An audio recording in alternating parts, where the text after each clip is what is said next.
ನಮಸ್ಕಾರ ಸ್ನೇಹಿತರೆ, ದಿಶಿರಾ ಕಿಚನ್ಗೆ ನಿಮ್ಗೆಲ್ಲರಿಗೂ ಸ್ವಾಗತ.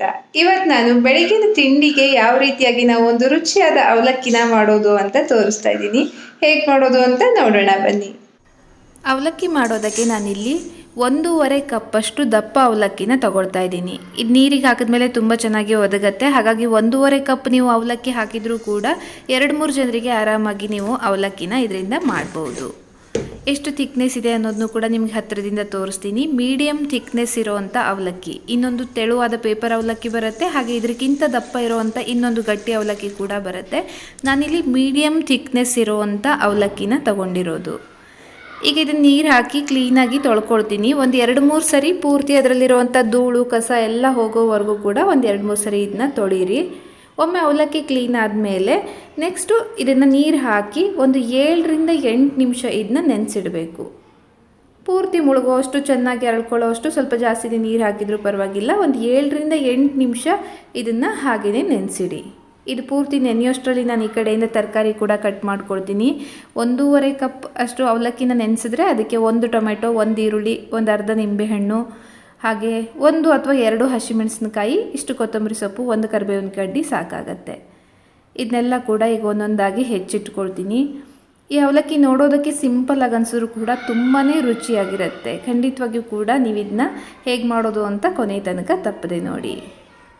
ಹಾಗೆ ಯಾರೆಲ್ಲ ಹೊಸಬರೋ ಈ ಚಾನಲ್ಗೆ ಸಬ್ಸ್ಕ್ರೈಬ್ ಮಾಡೋದನ್ನು ಕೂಡ ಮರಿಬೇಡಿ.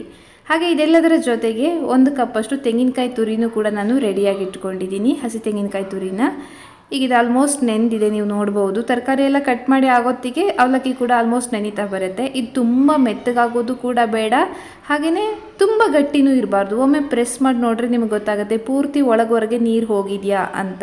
ಪೂರ್ತಿ ನೀರನ್ನು ಹೀರ್ಕೊಂಡಿದ್ರೆ ಸಾಕು, ತುಂಬ ಮೆತ್ತಗಾಗ್ಬಿಟ್ರೂ ಕೂಡ ಚೆನ್ನಾಗಾಗಲ್ಲ.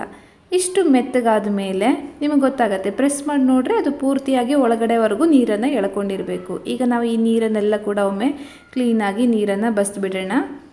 ನಿಮ್ಮ ಹತ್ರ ಸ್ಟ್ರೈನರ್ ಇದ್ದರೆ ನೀವು ಸ್ಟ್ರೈನರನ್ನು ಕೂಡ ಯೂಸ್ ಮಾಡ್ಬೋದು. ನಾನು ಹಾಗೆಯೇ ಒಂದು ಪ್ಲೇಟ್ ಮುಚ್ಚಿ ಪಾತ್ರೆಯಲ್ಲಿ ನೀರನ್ನು ಬಸ್ಕೊಳ್ತೀನಿ. ಪೂರ್ತಿಯಾಗಿ ನೀರು ಹೋಗೋವರೆಗೂ ಕೂಡ ನೀರನ್ನು ಬಸ್ದು ತೆಗೆದುಬಿಡಿ. ಇಲ್ಲಾಂದರೆ ನೀವು ಹಾಗೆ ಕೈಯಲ್ಲಿ ಹಿಂಡಿ ಅವಲಕ್ಕಿ ತೆಗೆದ್ರೂ ಕೂಡ ಓಕೆನೇ. ಸೊ ಒಮ್ಮೆ ನೀರೆಲ್ಲ ಹೋದ ಮೇಲೆ ಈಗ ಇದನ್ನು ಒಂದು 10-12 ನಿಮಿಷ ಮುಚ್ಚಿಡಬೇಕಾಗತ್ತೆ. ಒಂದು 7-8 ನಿಮಿಷ ನಾವು ಫಸ್ಟು ನೆನೆಸಿದ್ದೀವಿ. ಈಗ ಒಂದು 10-15 ನಿಮಿಷ ಇದನ್ನು ಹಾಗೆಯೇ ಅದೇ ಪಾತ್ರೆಯಲ್ಲೇ ಒಂದು ಪ್ಲೇಟ್ ಮುಚ್ಚಿ ಹಾಗೆ ಬಿಡಿ. ನೀಟಾಗಿ ಅವಲಕ್ಕಿ ಉದುರುದ್ರಾಗತ್ತೆ. ಮಿಕ್ಕಿರೋ ನೀರಿನ ಅಂಶ ಎಲ್ಲ ಎಳ್ಕೊಂಡು ಚೆನ್ನಾಗಿ ನೆಂದು ಪೂರ್ತಿ ಉದುರುದ್ರಾಗಿ ಬರೋದಕ್ಕೆ ಒಂದು 10-15 ನಿಮಿಷ ಟೈಮ್ ಹಿಡಿಯುತ್ತೆ. ಅಷ್ಟರಲ್ಲಿ ನಾವು ಈ ಕಡೆಯಿಂದ ಒಗ್ಗರಣೆ ಕೂಡ ರೆಡಿ ಮಾಡ್ಕೊಳ್ಳೋಣ. ಅವಲಕ್ಕಿಗೆ ಒಂದು ದಪ್ಪ ತಳದ ಪಾತ್ರೆನ ನಾನು ತೊಗೊಂಡಿದ್ದೀನಿ. ಇದಕ್ಕೆ ಒಂದು 4-5 ಸ್ಪೂನಷ್ಟು ಎಣ್ಣೆನ ಹಾಕ್ಕೊಳ್ತಾ ಇದ್ದೀನಿ.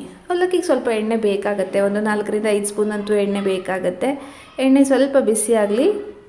ಎಣ್ಣೆ ಬಿಸಿ ಆಗ್ತಾ ಇದ್ದಾಗೆ 1 ಸ್ಪೂನಷ್ಟು ನಾನು ಉದ್ದಿನಬೇಳೆನ ಇದಕ್ಕೆ ಸೇರಿಸ್ತಾ ಇದ್ದೀನಿ. ಉದ್ದಿನಬೇಳೆ ಎಲ್ಲ ಕೂಡ ಪೂರ್ತಿಯಾಗಿ ಅರಳ್ಕೊಳ್ತಾ ಇದ್ದ ಹಾಗೆ ನೆಕ್ಸ್ಟು ಒಂದು ಕೈಯಲ್ಲಿ ಹಿಡಿಯೋಷ್ಟು ಶೇಂಗಾನ ಸೇರಿಸ್ತಾ ಇದ್ದೀನಿ. ಇದನ್ನ ಕಡಲೆ ಬೀಜ ಅಂತ ಕೂಡ ಹೇಳ್ತಾರೆ, ಶೇಂಗಾ ಅಂತ ಕೂಡ ಹೇಳ್ತಾರೆ. ನಿಮ್ಗೆ ಎಷ್ಟು ಕಡಲೆ ಬೀಜ ಬೇಕನ್ಸುತ್ತೋ ಅಷ್ಟು ಕಡಲೆ ಬೀಜನ ಸೇರಿಸಿ. ನಾನು ಹ್ಯಾಂಡ್ಫುಲ್ ಆಫ್ ಶೇಂಗಾನ ಇದ್ರ ಜೊತೆಗೆ ಸೇರಿಸ್ತಾ ಇದ್ದೀನಿ. ಸ್ವಲ್ಪ ಬಿಸಿ ಆಗಲಿ. ಇದು ಒಮ್ಮೆಗೆ ಮಿಕ್ಕಿರೋದೆಲ್ಲ ಹಾಕಕ್ಕೆ ಹೋಗಬೇಡಿ. ಶೇಂಗಾ ಒಂದು ಸ್ವಲ್ಪ ಬಿಸಿ ಆಗಲಿ. ಅದಾದಮೇಲೆ ನೆಕ್ಸ್ಟು ಇದರ ಜೊತೆಗೆ ನಾನು ಒಣಮೆಣಸಿನ್ಕಾಯಿಯನ್ನು ಸೇರಿಸ್ತಾ ಇದ್ದೀನಿ. ಇಲ್ಲಿ ಒಂದೇ ಒಂದು ಒಣಮೆಣಸಿನ್ಕಾಯಿನ ನಾನು ಕಟ್ ಮಾಡಿ ಹಾಕಿರೋದಷ್ಟೇ. ಹಾಗೆ 1 ಸ್ಪೂನಷ್ಟು ಸಾಸಿವೆನೂ ಕೂಡ ಇದರ ಜೊತೆಗೆ ಸೇರಿಸ್ತಾ ಇದ್ದೀನಿ. ಅರಿಶಿನ ಒಂದು ಅರ್ಧ ಸ್ಪೂನಷ್ಟು ಅರಿಶಿನ ಹಾಕ್ಬೋದು. ಅರಿಶಿನ ಆರೋಗ್ಯ ದೃಷ್ಟಿಯಿಂದನೂ ಒಳ್ಳೆಯದು, ಅವಲಕ್ಕಿಗೂ ಕೂಡ ಒಳ್ಳೆ ಕಲರ್ ಕೊಡುತ್ತೆ. ಹಾಗಾಗಿ ಒಂದು ಅರ್ಧ ಸ್ಪೂನಷ್ಟು ಅರಿಶಿನ ಇದರ ಜೊತೆಗೆ ಹಾಕಿ ಒಂದು ಸ್ವಲ್ಪ ಇದನ್ನ ಫ್ರೈ ಮಾಡ್ಕೊಳ್ಳಿ. ಹಾಗೆ ಇದರ ಜೊತೆಗೆ ಕರಿಬೇವಿನ ಎಲೆ ಕೂಡ ನಾವು ರೆಡಿಯಾಗಿ ಇಟ್ಕೊಂಡಿದ್ವಲ್ಲ, ಅದನ್ನು ಕೂಡ ಹಾಕಿ ಫ್ರೈ ಮಾಡ್ಕೊಳ್ಳೋಣ. ನೆಕ್ಸ್ಟ್ ಇನ್ನು ಶೇಂಗಾ ಪೂರ್ತಿ ಫ್ರೈ ಆಗೋವರೆಗೂ ಕೂಡ ನಾವು ಇದನ್ನು ಇದೇ ರೀತಿ ಫ್ರೈ ಮಾಡ್ತಾ ಹೋಗಬೇಕು. ಒಂದು 2-3 ನಿಮಿಷ ಹಿಡಿಯುತ್ತೆ. ಆದಷ್ಟು ಸಿಮ್ಮಲ್ಲೇ ಮಾಡೋದಕ್ಕೆ ಟ್ರೈ ಮಾಡಿ. ಒಂದು 2-3 ನಿಮಿಷ ಆಗೋಷ್ಟೊತ್ತಿಗೆಲ್ಲ ಶೇಂಗಾ ಕೂಡ ಫ್ರೈ ಆಗುತ್ತೆ. ನೆಕ್ಸ್ಟು ಇದಕ್ಕೆ ಹಸಿಮೆಣಸಿನ್ಕಾಯಿಯನ್ನು ಹಾಕಿ ಫ್ರೈ ಮಾಡ್ಕೊಳ್ತಿದ್ದೀನಿ. ಹಸಿಮೆಣಸಿನ್ಕಾಯಿ ಸ್ವಲ್ಪ ಬಾಡ್ತಾ ಇದ್ದ ಹಾಗೆ ನೆಕ್ಸ್ಟು ಇದ್ರ ಜೊತೆಗೆ ನಾವು ಈರುಳ್ಳಿ ಕೂಡ ಸೇರಿಸ್ಕೊಳ್ಳೋಣ. ಈರುಳ್ಳಿನೂ ಕೂಡ ಅಷ್ಟೇ, ಒಂದೇ ಒಂದು ಈರುಳ್ಳಿನ ನಾನೇ ಹೆಚ್ಚಿ ತಗೊಂಡಿರೋದು. ಇದರಲ್ಲಿ ಒಂದು ಈರುಳ್ಳಿ ಸಾಕಾಗತ್ತೆ ಇಷ್ಟು ಅವಲಕ್ಕಿಗೆ. ಹಾಗೆ ಇದನ್ನು ಕೂಡ ಅಷ್ಟೇ ಕಲರ್ ಬದಲಾಗೋವರೆಗೂ ಕೂಡ ಫ್ರೈ ಮಾಡ್ಕೋಬೇಕು. ಈರುಳ್ಳಿ ಏನಿದೆ ಟ್ರಾನ್ಸ್ಪರೆಂಟ್ ಕಲರ್ ಬರೋವರೆಗೂ ಕೂಡ, ಅದರ ಬಣ್ಣ ಸ್ವಲ್ಪ ಬದಲಾಗಿದ್ದು ನಿಮಗೆ ಗೊತ್ತಾಗುತ್ತೆ, ಟ್ರಾನ್ಸ್ಪರೆಂಟ್ ಆಗುತ್ತೆ, ಅಲ್ಲಿವರೆಗೂ ಕೂಡ ಇದನ್ನ ಫ್ರೈ ಮಾಡಿಕೊಂಡ್ರೆ ಸಾಕು. ಬ್ರೌನ್ ಕಲರ್ ಏನು ಬರೋದು ಬೇಕಾಗಿಲ್ಲ. ಹಾಗೆ ನೆಕ್ಸ್ಟು ಟೊಮೆಟೊನು ಕೂಡ ಇದ್ರ ಜೊತೆಗೆ ಸೇರಿಸ್ತಾ ಇದ್ದೀನಿ. ಟೊಮೆಟೊ ಕೂಡ ಅಷ್ಟೇ ಸ್ವಲ್ಪ ಮೆತ್ತಗಾಗೋವರೆಗೂ ಕೂಡ ಟೊಮೆಟೊನ ಫ್ರೈ ಮಾಡ್ಕೊಳ್ಳಿ. ಹಾಗೆ ಒಂದು 2-3 ನಿಮಿಷ ಟೈಮ್ ಹಿಡಿಯುತ್ತೆ. ಇದರ ಜೊತೆಗೆ ಈರುಳ್ಳಿ ಟೊಮೆಟೊ ಫ್ರೈ ಆಗುವಾಗ ಇದ್ರ ಜೊತೆಗೇ ನಾವು ಒಂದು ಸ್ವಲ್ಪ ಉಪ್ಪನ್ನು ಕೂಡ ಹಾಕ್ಕೊಳ್ಳೋಣ. ಸ್ವಲ್ಪ ಉಪ್ಪನ್ನು ಈಗ ಹಾಕ್ಕೊಳ್ಳೋಣ, ಇನ್ನೊಂದು ಸ್ವಲ್ಪ ಉಪ್ಪನ್ನು ಆಮೇಲೆ ಅವಲಕ್ಕಿ ಸೇರಿಸಿದ ಮೇಲೂ ಕೂಡ ನಾವು ಹಾಕ್ಕೋಬಹುದು. ಟೊಮೆಟೊ ಈರುಳ್ಳಿ ಎಲ್ಲ ಉಪ್ಪನ್ನು ಎಳ್ಕೊಳ್ಳಿ ಅನ್ನೋದಕ್ಕೋಸ್ಕರ ಸ್ವಲ್ಪ ಉಪ್ಪನ್ನು ನಾನಿಲ್ಲಿ ಸೇರಿಸ್ತಾ ಇದ್ದೀನಿ. ಟೊಮೆಟೊ ಎಲ್ಲ ಮೆತ್ತಗಾಗೋಷ್ಟೊತ್ತಿಗೆ ಈ ಕಡೆಯಿಂದ ಆಲ್ಮೋಸ್ಟ್ ಅವಲಕ್ಕಿ ಕೂಡ ರೆಡಿಯಾಗಿರುತ್ತೆ. ನೋಡೋಣ ಅವಲಕ್ಕಿ ಹೇಗಾಗಿದೆ ಅಂತ. 10ರಿಂದ ಆಲ್ಮೋಸ್ಟ್ ಒಂದು 10 ನಿಮಿಷ ಇದನ್ನ ಹಾಗೆ ಮುಚ್ಚಿಟ್ಟಿದ್ದೀನಿ ಅಂತ ಅನ್ಬೋದು. ನೋಡ್ಬೋದು ಅವಲಕ್ಕಿ ಎಷ್ಟು ಉದುರಾಗಿದೆ ಅಂತ. ಚೆನ್ನಾಗಿ ನೀರೆಲ್ಲ ಎಳ್ಕೊಂಡು ಪೂರ್ತಿ ಉದುರಾಗಿದೆ ಅವಲಕ್ಕಿ. ಅವಲಕ್ಕಿ ಉದುರಾಗಿ ಬಂದಷ್ಟು ಕೂಡ ಒಗ್ಗರಣೆಗೆ ಹಾಕಿದ್ಮೇಲೆ ಚೆನ್ನಾಗಾಗತ್ತೆ. ಅವಲಕ್ಕಿಲಿ ನೀರಿನಂಶ ಇದ್ದುಬಿಟ್ರೆ ಆಮೇಲೆ ಅವಲಕ್ಕಿ ಕೂಡ ಮುದ್ದೆ ಆಗಿಬಿಡತ್ತೆ. ಈ ರೀತಿ ಉದುರಾಗಿದ್ದಾಗ ಅವಲಕ್ಕಿ ತುಂಬ ಚೆನ್ನಾಗಿ ಬರುತ್ತೆ. ಹೇಗೆ ಅಂತ ನೀವೇ ನೋಡಿ. ಇದನ್ನೆಲ್ಲ ಕೂಡ ಡೈರೆಕ್ಟಾಗಿ ಒಗ್ಗರಣೆಗೆ ಈಗ ಮಿಕ್ಸ್ ಮಾಡ್ತಾ ಇದ್ದೀನಿ. ತುಂಬ ರುಚಿಯಾಗಿರುತ್ತೆ. ಮುಂಚೆ ನನ್ನ ಮಕ್ಕಳು ಅವಲಕ್ಕಿನ ಇಷ್ಟಪಟ್ಟು ತಿಂತಿರಲಿಲ್ಲ. ಯಾವಾಗಿಂದ ಈ ರೀತಿಯಾಗಿ ಅವಲಕ್ಕಿ ಮಾಡೋದಕ್ಕೆ ಸ್ಟಾರ್ಟ್ ಮಾಡಿದ್ನೋ ಆವಾಗಿಂದ ಅವಲಕ್ಕಿನ ಇಷ್ಟಪಟ್ಟು ತಿಂತಾರೆ. ಈಗ ರುಚಿಗೆ ತಕ್ಕಷ್ಟು ಉಪ್ಪನ್ನು ಕೂಡ ಸೇರಿಸಿ ಆಮೇಲೆ ಅವಲಕ್ಕಿನ ಮಿಕ್ಸ್ ಮಾಡೋಣ. ಇಲ್ಲಾಂದರೆ ಅವಲಕ್ಕಿ ಕ್ರಷ್ ಆಗಿಬಿಡತ್ತೆ, ಫುಲ್ ಬ್ರೇಕ್ ಆಗಿಬಿಡತ್ತೆ. ಹಾಗಾಗಿ ಉಪ್ಪನ್ನು ಹಾಕಿದ ಮೇಲೇ ಇದಕ್ಕೊಂದು ನೀಟಾಗಿ ಈಗ ಮಿಕ್ಸ್ ಮಾಡ್ತಾ ಹೋಗಿ. ಫ್ಲೇಮ್ ಫುಲ್ ಸಿಮ್ಮಲ್ಲೇ ಇರಲಿ. ಚೆನ್ನಾಗಿ ಎಲ್ಲ ಒಗ್ಗರಣೆ ಸೇರ್ಕೊಳ್ಳೋವರೆಗೂ ಕೂಡ ಅವಲಕ್ಕಿನ ಮಿಕ್ಸ್ ಮಾಡಿ. ಇದನ್ನ ಮಿಕ್ಸ್ ಮಾಡಿ ಹಸಿ ಇರೋದ್ರಿಂದ ಇದನ್ನ ಹಬೇಲಿ ಇನ್ನೊಂದು ಸ್ವಲ್ಪ ಹೊತ್ತು ಬೇಯಿಸಬೇಕು. ಅವಾಗ ಚೆನ್ನಾಗಾಗತ್ತೆ. ಎಲ್ಲ ಒಮ್ಮೆ ಮಿಕ್ಸ್ ಮಾಡಾದಮೇಲೆ ಇದಕ್ಕೆ ಲಿಡ್ಡನ್ನು ಕ್ಲೋಸ್ ಮಾಡಿ ಇನ್ನೊಂದು 2-3 ನಿಮಿಷ ಇದನ್ನು ಹಾಗೆ ಬೇಯಿಸೋಣ. ನೀಟಾಗಿ ಒಂದು 2-3 ನಿಮಿಷ ಪೂರ್ತಿ ಹಬೇಲಿ ಅವಲಕ್ಕಿ ಬೇಯಲಿ. ಆವಾಗ ಅದು ಟೊಮೆಟೊ ಈರುಳ್ಳಿ ಅದರದೆಲ್ಲ ಕಂಟೆಂಟ್ ಏನಿರುತ್ತೆ, ಉಪ್ಪು ಎಲ್ಲ ಕೂಡ ನೀಟಾಗಿ ಎಳ್ಕೊಳ್ಳುತ್ತೆ. 1-2-3 ನಿಮಿಷ ಬೇಯಿಸಿದ್ರೆ ಸಾಕು. ಹಾಗಾಗಿನೇ ದಪ್ಪ ತಳದ ಪಾತ್ರೆ ತೊಗೊಂಡಿರೋದು. ತೆಳುವಿಂದಾದರೆ ಬೇಗ ತಳ ಹಿಡಿದು ಬಿಡುತ್ತೆ ಅನ್ನೋದಕ್ಕೋಸ್ಕರ. ಈಗ ಇದರ ಜೊತೆಗೇ ಅರ್ಧದಷ್ಟು ನಿಂಬೆಹಣ್ಣನ್ನು, ನಾನು ಅರ್ಧ ಕಡಿ ನಿಂಬೆಹಣ್ಣನ್ನು ಹಿಂಡ್ತಾ ಇದ್ದೀನಿ. ಬೀಜನ ನೋಡ್ಕೊಂಡು ತೆಗೆದುಬಿಡಿ, ನಾನು ನೋಟಿಸ್ ಮಾಡಿರಲಿಲ್ಲ ಅದನ್ನ.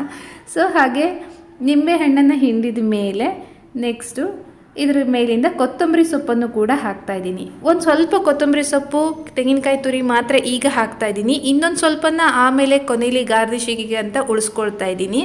ಸೊ ಈಗ ಸ್ವಲ್ಪ ಅರ್ಧದಷ್ಟು ಕೊತ್ತಂಬರಿ ಸೊಪ್ಪು, ಅರ್ಧದಷ್ಟು ಹಸಿ ತೆಂಗಿನಕಾಯಿ ತುರಿನ ಇದರ ಮೇಲಿಂದ ಹಾಕಿ ಈಗ ಚೆನ್ನಾಗಿ ಒಮ್ಮೆ ಮಿಕ್ಸ್ ಮಾಡ್ತೀನಿ. ಇದೆಲ್ಲ ಹಾಕಿದ ಮೇಲೆ, ಅರ್ಧದಷ್ಟು ಹಾಕಿದ ಮೇಲೆ ಒಮ್ಮೆ ಚೆನ್ನಾಗಿ ಮಿಕ್ಸ್ ಮಾಡಿ ಇನ್ನೊಮ್ಮೆ ಇದನ್ನು ನಾನು ಬೇಯಿಸ್ಕೊಳ್ತೀನಿ, ಮುಚ್ಚಿ ಬೇಯಿಸ್ತೀನಿ. ಆಗ ಒಂದು 5 ನಿಮಿಷ ಫುಲ್ ಸಿಮ್ಮಲ್ಲಿಟ್ಟು ಒಂದು 5 ನಿಮಿಷ ಇದನ್ನು ಮುಚ್ಚಿ ಬೇಯಿಸಬೇಕು. ಆಗ ನಿಂಬೆ ಹುಳಿ, ಉಪ್ಪು, ಹುಳಿ, ಖಾರ ಎಲ್ಲ ಏನಿದೆ ಅವಲಕ್ಕಿ ಕೂಡ ನೀಟಾಗಿ ಎಳ್ಕೊಳ್ಳುತ್ತೆ. ತುಂಬ ರುಚಿಯಾಗಿ ಬರುತ್ತೆ.